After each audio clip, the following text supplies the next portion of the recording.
Mickey Mouse rose to fame in the era of black and white, and no character was better suited to stand out in that monochromatic era.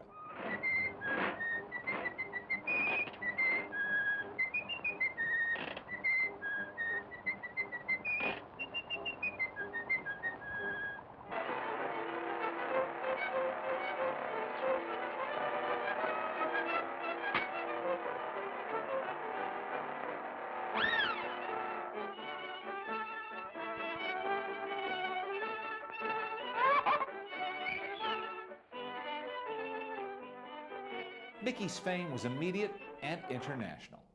As he became a star of the first rank, so did his creator and alter ego, Walt Disney, who also provided Mickey's voice. And as Walt began to rub shoulders with Hollywood's elite, so did Mickey.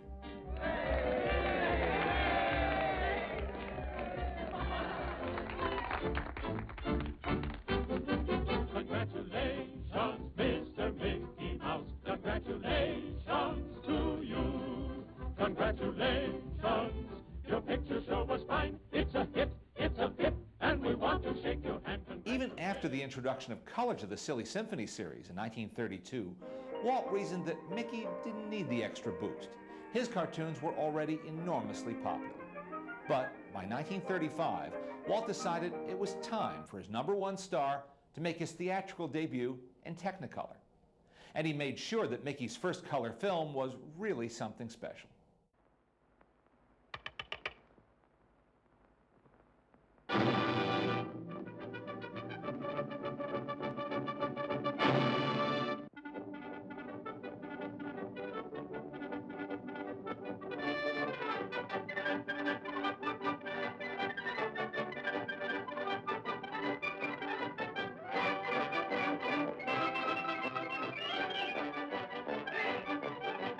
But it wasn't just color that made Mickey seem a little different than he had before. Mickey's facial design had already undergone several changes since the days of Plane Crazy. You know, even back in those good old days, it would take about 12,000 drawings to make a Mickey Mouse 6-minute short film. First, we start with the circle, and then we add the ears, the big eyeballs he had. Teeth, he's got to have teeth, I suppose. So there's your classic old-time Mickey. Now, in the latter half of the 1930s, Mickey was redesigned, but every change brought with it new challenges. Even though both Mickey and his adventures were becoming more refined than they had been in the wild and woolly barnyard shorts of the early 1930s, Walt and his team occasionally returned to one freewheeling style of animation they'd pretty much left behind by then. Now, by their very nature, it's impossible for inanimate things to have life. Yet a good many years ago, we made a picture in which I think you'll find many plausibly alive objects. This picture was based on Lewis Carroll's famous book, Through the Looking Glass. We took many liberties in this film, including substituting Mickey Mouse in the role of Alice. Like Alice, Mickey Mouse found himself in a topsy-turvy land where the laws of nature were suspended and anything could happen. Here, the plausible impossible was the order of the day.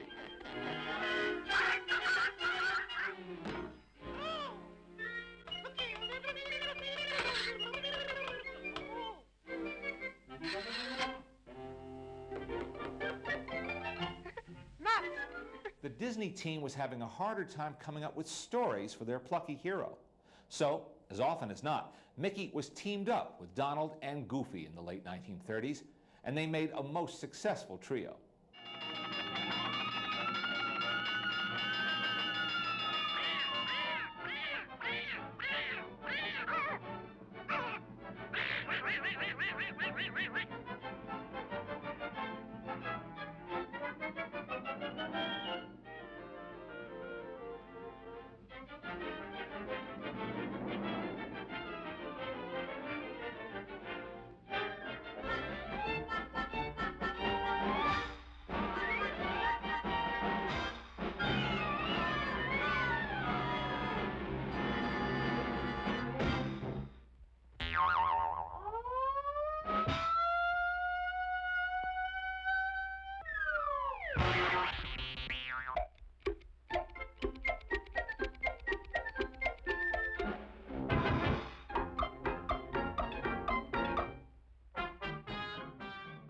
every now and then, inspiration struck, and Mickey found a vehicle that suited him to perfection. The Brave Little Tailor was just such a film. And animator Frank Thomas had a great time with this particular scene. Here is animation acting at its finest. I was all alone. I heard them coming. I looked up, and I was surrounded. Yes? They were here, there, everywhere. A whole bunch of them. They came at me from the right, from the left, right, left, left, right. Yes, yes. Go on. They were coming closer. The fight was on. I swung and missed. I missed and swung. I swung again and again and again. They were right on top of me. And then? And then I let them have it.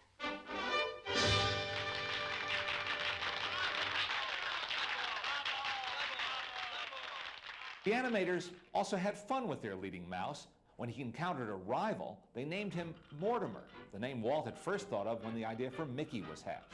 And then they designed that character to resemble Walt. It's Mortimer!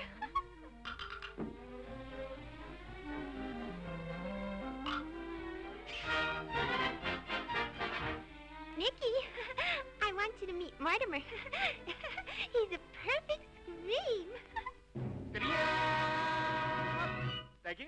Thank you. By the late 1930s, plans were underway to feature Mickey in his most ambitious role yet, the leading part in an adaptation of The Sorcerer's Apprentice. But he didn't have time to get a big head.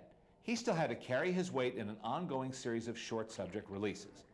And his star continued to shine as brightly as ever in these beautifully crafted Technicolor cartoons. In time, Mickey would be eclipsed by his funnier, more boisterous co-stars.